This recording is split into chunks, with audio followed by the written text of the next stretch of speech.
Friends, stock market में update रहने के लिए और लगातार सीखने के लिए चैनल को सब्सक्राइब कीजिए, ज्यादा से ज्यादा शेयर कीजिए और लाइक कीजिए। तो अभी क्या है, अभी हम लेके आ गए हैं एक वीडियो न्यूज के बारे में, जो कि इंडियन स्टॉक मार्केट में कल रात से यानी शनिवार रात से खलबली मचा के रखी है, बहुत ही उथल पुथल मचा के रखा है। कौन है वो? तो अगेन दोबारा से वही हिडेनबर्ग। अब जिन लोगों को पता नहीं है हिडेनबर्ग कौन है, हिडेनबर्ग रिसर्च कौन है, क्या काम करती है कंपनी, उनके लिए मैं थोड़ा सा ओवरव्यू बता देता हूँ। वीडियो में लास्ट तक बने रहिए, मैं आपको आगे बताऊंगा कि इसका क्या इंपैक्ट पड़ सकता है अपने स्टॉक मार्केट में कल के दिन में, या फिर आने वाले इस एक हफ्ते में क्या इंपैक्ट रहेगा, क्या मोमेंटम हो सकता है। ये सारी चीजों के बारे में हम डिस्कस करेंगे, क्या क्या चेंजेस आएंगे, सबके बारे में हम वन बाय वन डिस्कस करेंगे। तो सबसे पहले हम बात करते हैं कि हिडेनबर्ग है कौन। तो हिडेनबर्ग कौन है? हिडेनबर्ग है ये research company, American research company है, शॉर्ट सेलर ग्रुप है। शॉर्ट सेलर ग्रुप क्या है? शॉर्ट सेलर ग्रुप का मतलब होता है कि ऐसा ग्रुप जो कि सिर्फ बेच के, शॉर्ट सेलिंग करके, मतलब महंगे रेट में सेल करके, और जब स्टॉक का प्राइस गिर जाए तब बाई करते हैं और बीच का गैप का प्रॉफिट निकालते हैं, उनको हम बोलते हैं शॉर्ट सेलिंग। तो हिडेनबर्ग का पूरा काम क्या है उसका मैं आपको स्ट्रक्चर बता देता हूं कि ये लोग क्या करते हैं। पहले किसी भी कंपनी, किसी भी ग्रुप ऑफ कंपनी में पहले ये पोजीशन बिल्ड करते हैं शॉर्ट सेलिंग की। इसमें बहुत लोगों का पैसा लगा हुआ है, शॉर्ट सेलिंग की पोजीशन पूरा बिल्ड करते हैं। उसके बाद उस कंपनी के बारे में नेगेटिव रिजल्ट, नेगेटिव अपना एक अलग थियरी बना के रिसर्च रिपोर्ट निकालते हैं, रिसर्च रिपोर्ट, और उसके बाद लोगों में डर का माहौल होता है और स्टॉक प्राइस एकदम से गिर जाता है, डाउन हो जाता है, और उसके बाद ये लोग प्रॉफिट बुक करके निकल लेते हैं। ठीक है। लास्ट टाइम इन्होंने सबसे पहले इंडिया में पहले कंपनी को, पहले ग्रुप को जो टारगेट किया था, जिसका नाम है अदानी ग्रुप। और कब दिया था इन्होंने रिपोर्ट? तो इन्होंने रिपोर्ट पब्लिश किया था फर्स्ट टाइम अपने यहाँ, फर्स्ट टाइम जब रिपोर्ट इन्होंने दिया था 24 जनवरी 2023 को। 24 जनवरी 2023 को, पिछले साल 24 जनवरी को इन्होंने पहला रिसर्च रिपोर्ट अदानी ग्रुप के खिलाफ इन्होंने दिया था। और उस रिपोर्ट में इन्होंने बताया था कि इन्होंने क्या किया है कि अपने प्राइज के साथ मैनिपुलेशन करी है, प्राइज के साथ मैनिपुलेशन करी है कि अपना ही पैसा इंडिया से घुमा के मॉरिशस के रास्ते दूसरी कंपनी का नाम भी दिया था इन्होंने, 2-3 कंपनी इनके भाई हैं जो अदानी जी के, उन्होंने अपनी दूसरी कंपनी से इंडिया में ही इन्हीं के प्राइस को खरीद के और प्राइस को ऊपर लेके गए हैं, प्राइस के साथ काफी मैनिपुलेशन किया है। ठीक है, बहुत ज्यादा डिटेल में नहीं जाते हैं। उसके बाद इंपैक्ट क्या हुआ, क्योंकि ये पहला मामला था, फर्स्ट टाइम आया था मामला, तो उसके बाद इंपैक्ट क्या हुआ था अदानी ग्रुप में। मैं सबसे पहले जो अदानी की सबसे मेजर कंपनी है, मैं उसको आपको दिखा देता हूं क्या इंपैक्ट हुआ था। तो उस टाइम पे अप्रोक्स जब रिपोर्ट आई थी, ये आप देख सकते हैं, 24 जनवरी को उन्होंने रिपोर्ट पब्लिश किया था। इंपैक्ट आया था 27 जनवरी को अदानी का प्राइस था, अदानी इंटरप्राइजेस का अप्रोक्स 3400 रुपए के आसपास। कितना? 3400 का प्राइस था। और 3400 के प्राइस से जैसे ही शोर शराबा मचना चालू हुआ, पैनिक चालू हुआ, प्राइस गिर के आ गया था 1000 रुपए के आसपास, 1000 रुपए के आसपास प्राइस ने लो बना दिया था अदानी इंटरप्राइजेज में। और लगभग सारे स्टॉक, अदानी के सारे स्टॉक 1000, जैसे कि आप देख रहे हैं 1017 का लो बना। और इसी तरीके से अदानी के सारे स्टॉक, चाहे वो अदानी पोर्ट हो, चाहे वो अदानी टोटल गैस हो, सबसे बड़ी गिरावट टोटल गैस में आई थी, चाहे वो अदानी अभी जिसका नाम एनर्जी सॉल्यूशन हो गया है, अदानी उस टाइम पे अदानी ट्रांसमिशन के नाम से था, या फिर अदानी पावर हो, सभी में लोअर सर्किट लगे थे 3-4 दिन लगातार, और कई बार सर्किट लगे थे। ठीक है, क्या इसी तरह का इंपैक्ट आगे हो सकता है? अभी इन्होंने क्या नया आरोप लगाया है? तो इन्होंने सबसे पहले इस बार जो टारगेट किया है, किसके ऊपर किया है? इस बार टारगेट डायरेक्टली इन्होंने किया है सेबी चेयरपर्सन। सेबी चेयरपर्सन कौन है? माधवी पुरी बुच। इनके ऊपर डायरेक्टली आरोप लगाया है कि इन्होंने अदानी के किसी एक कंपनी में स्टेक लेके और मिली भगत करके अदानी को फायदा पहुंचाया है, और अदानी के ऊपर जो जांच चल रही थी उसमें कहीं ना कहीं इन्होंने अदानी का फेवर किया है। और साथ ही साथ इनके जो हस्बैंड है, किसके? सेबी चेयरपर्सन जो है अपनी माधवी बुच जी, इनके जो हस्बैंड है उनके ऊपर आरोप लगाया गया है कि इनके हस्बैंड उस कंपनी के साथ जो कि मॉरिशस के थ्रू अदानी में पैसा लगाती है, उसके ऊपर उस कंपनी के साथ दोनों हस्बैंड वाइफ ने मिलकर फायदा पहुंचाने की कोशिश करी है। ये डायरेक्टली आरोप लगाया है हिडेनबर्ग ने। ठीक है, हस्बैंड कौन है इनके? हस्बैंड है धवल बुच। ठीक है, धवल बुच क्या करते हैं? तो अभी करेंटली धवल बुच जो है वो ब्लैक स्टोन में, जो कंपनी है धवल बुच ब्लैक स्टोन का नाम मेरे ख्याल से जो लोग भी शेयर मार्केट में थोड़ा सा अपडेट रहते हैं उनको पता होगा। ये भी एक फंड हाउस है, काफी बड़ा फंड हाउस है। इसमें क्या करते हैं? एडवाइजरी का काम करते हैं। इसमें ये सलाहकार है।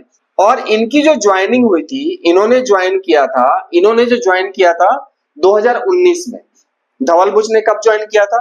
धवल बुच ने ज्वाइन किया था इस कंपनी को 2019 में। और जबकि माधवी जी ने कब ज्वाइन किया? माधवी जी ने ज्वाइन किया था 2022 को, 1 मार्च 2022 को सेबी चेयरमैन के रूप में माधवी ने ज्वाइन किया था। तो सबसे पहली बात तो यहीं पे झूठा साबित हो गया कि भाई 2019 से ब्लैक स्टोन के साथ हैं ये इनके हस्बैंड, और उसके बाद इन्होंने 2022 में इनकी वाइफ ने ज्वाइन किया।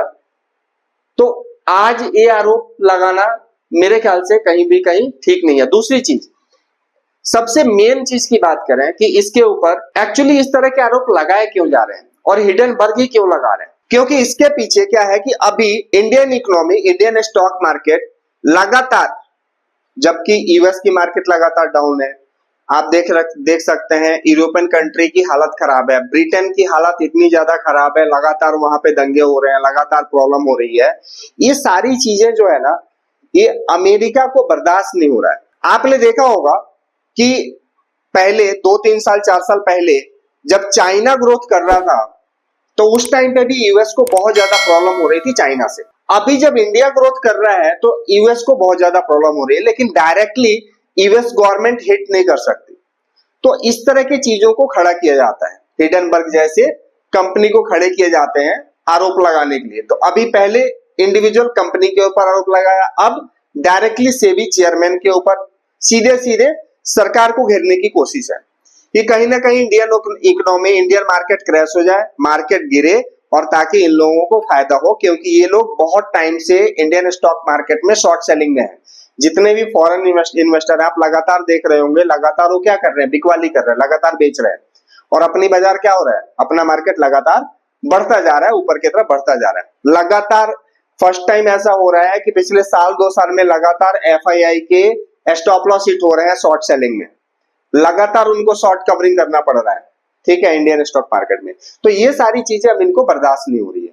अच्छा, अब मेन चीज बात करते हैं कि इम्पैक्ट क्या पड़ेगा। तो इम्पैक्ट ऐसा ही पड़ेगा जैसे कि आपने देखा होगा कि फर्स्ट टाइम पूरे दुनिया में जब कोरोना आया था, फर्स्ट टाइम जब इंडिया में केसेज आए थे, उस टाइम पे स्टॉक मार्केट बहुत तेजी से गिरा था। और जब पहला दिन लॉकडाउन लगा था उस टाइम पे मुझे ध्यान है 24 मार्च 2020 फर्स्ट टाइम अब निफ्टी ने अपना लो मार्क कर दिया था।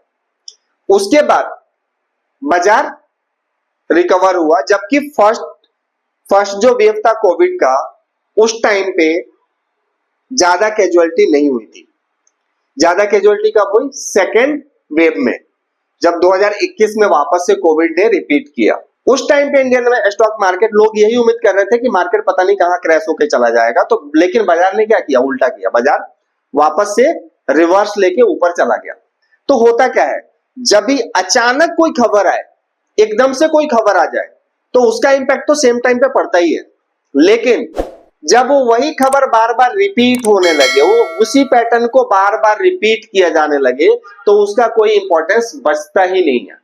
मुझे ऐसा समझ में आता है कि सेम चीज होने वाली है हिडेनबर्ग के इस रिपोर्ट के ऊपर, क्योंकि बार बार इनका पैटर्न वही हो गया है, बार बार एक ही ग्रुप के खिलाफ और बार बार वही सारे आरोप, उसी तरह के आरोप। अदानी ग्रुप ने भी रिएक्ट किया है, उन्होंने पूरी तरीके से इस पूरे आरोप को बेबुनियाद बताया है और दुर्भाग्यपूर्ण बताया है, उनका भी रिएक्शन आ गया है। हाँ, फायदा किसको होगा इसमें? देखो, ऐसा नहीं है बिल्कुल इंपैक्ट नहीं पड़ेगा, थोड़ा बहुत पड़ेगा, थोड़ा बहुत मोमेंटम आ सकता है, लोग कुछ घबराएंगे, भाई घबरा के बेच दो, अपना पैसा सुरक्षित करो। और सबसे मेन चीज क्या हो रहा है कि जो विपक्ष है अपने यहाँ का, विपक्ष कौन? सरकार के विपक्ष में बैठे लोग, उनके बयान आने चालू हो गए। उनको एक नया झुंझुना मिल गया। अब वो लगातार 5-6 दिन 8-10 दिन खूब बजाएंगे। पश्चिम बंगाल से भी आ गया बयान, ठीक है, कांग्रेस के भी बयान आ गए। इन सबके बयान आने चालू हो गए कि भाई इसका जांच करो, इसका वापस से ज्वाइंट पार्लियामेंट कमेटी बनाओ, जेटीसी का जांच करवाओ, ठीक है। तो ये सारी चीजें अब होने लगेंगी वापस से। लेकिन ये कब से हो रहा है? ये लगातार 2 साल से हो रहा है, आज से नहीं हो रहा है। जब पहली रिपोर्ट आई थी ना, उसके बाद लगातार हिडेनबर्ग ने एक के बाद एक लगातार रिपोर्ट निकालने की कोशिश करी। बहुत सारी जांच हुई, सुप्रीम कोर्ट में केस भी गया, सुप्रीम कोर्ट ने सेबी को जांच के लिए भी बोला। सारी चीजें हो रही है और अंडर प्रोसेस है, लेकिन फर्क नहीं पड़ा। धीरे धीरे प्राइजेस रिकवर हो गए। तो इम्पैक्ट मुझे नहीं लगता वैसा कुछ पड़ेगा कि वापस से सर्किट पे सर्किट लगने चालू हो जाए, वापस से अदानी ग्रुप के सारे शेयर गिरने चालू हो जाए। और थोड़ा बहुत अगर कुछ करेक्शन होता है, थोड़ी बहुत अगर मोमेंटम आती है डाउन साइड, तो मुझे ऐसा लगता है एक अपॉर्चुनिटी होगी वापस से अदानी ग्रुप में बाइंग की पोजीशन बनाने की। मुझे ऐसा लगता है, पर्सनली मैं तो यही करने वाला हूं, ठीक है। तो बिल्कुल घबराने की जरूरत नहीं है।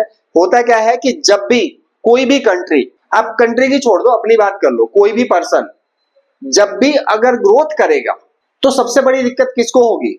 जो ऑलरेडी ऊपर के पोजीशन पे बैठा होगा। आपको ध्यान होगा प्रॉब्लम कब आई थी? जब अदानी टॉप सेकंड पोजीशन पहुंच गया था वर्ल्ड में, वर्ल्ड रिचेस्ट पर्सन में सेकंड पोजीशन पे अदानी की पोजीशन पहुंच गई थी। उस टाइम पे ये रिपोर्ट आनी चालू हुई थी, क्योंकि बर्दाश्त नहीं होता भाई। यूएस को कभी बर्दाश्त ही नहीं होता कौन आगे निकल जाएगा। कभी कोई एक लेवल पे पहुंचा हुआ है और वो चाहेगा ही नहीं कि हमारे लेवल पे और कोई कंट्री पहुंचे। मैं ये नहीं कह रहा हूं कि इंडिया यूएस के लेवल पे पहुंच जाएगा, तो प्लीज आप इस चीज को मत लेके चलना। हाँ, लेकिन हम बहुत फास्ट ग्रोइंग है। अगर मैं स्टॉक मार्केट की बात करूं तो इंडियन स्टॉक मार्केट अभी एक दिन में जो माहौल बनाया गया 2-3 दिन में, पिछले हफ्ते में, कि भाई मंदी आ गई पूरे विश्व में। और सबसे पहले मंदी कहां आती है? सबसे पहले रोना कौन चालू करता है? यूएस। सबसे पहले एक दिन के अंदर मंदी उसके यहां ही आती है और एक दिन में वो मंदी खत्म हो जाती है, ठीक है। क्यों? क्योंकि ये जो हिडेनबर्ग जैसे लोग हैं ना, सबसे ज्यादा वही पाए जाते हैं। इनकी पहले से पोजीशन शॉर्ट सेलिंग होती है और इस तरह के उनके सरकार में खुद तो एक पैसे की ईमानदारी है नहीं, ना ही उनके किसी भी एजेंसी में ईमानदारी है।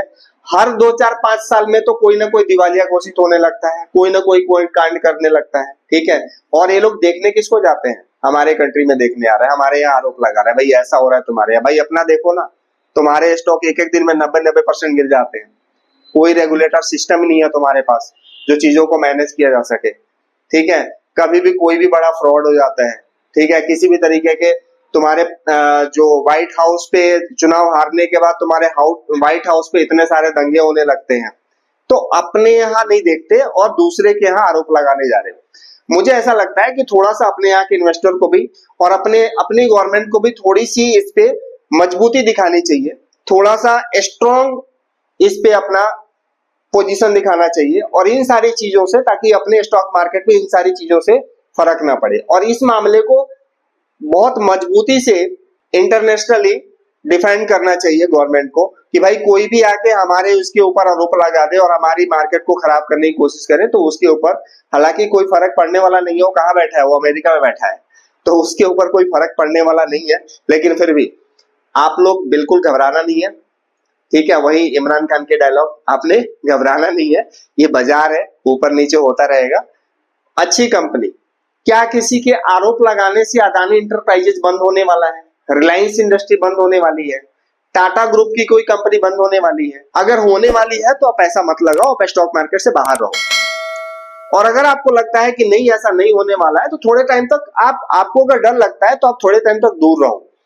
ऐसे खबर वाले स्टॉक से आप दूरी बना के रखिए अगर आपको डर लगता है तो, ठीक है।